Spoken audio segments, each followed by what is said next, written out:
Hi everybody, welcome back to our channel. In this video, I'll be showing you the procedure on how to go live on LinkedIn.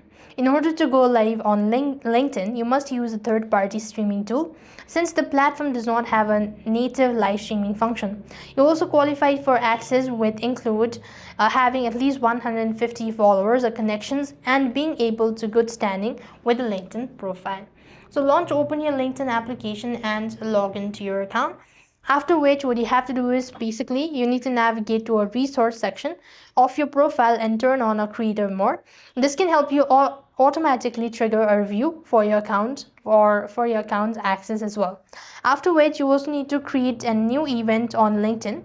If you see LinkedIn Live as an option in the event format, you could drop down your account as approval.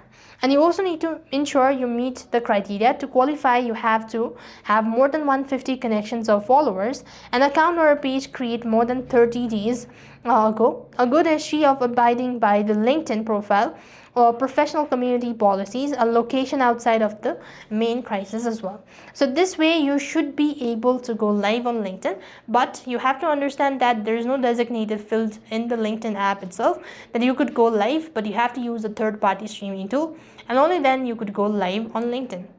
That's all. I hope the video was helpful. Make sure to like, share and subscribe. Thank you for watching. See you in the next video.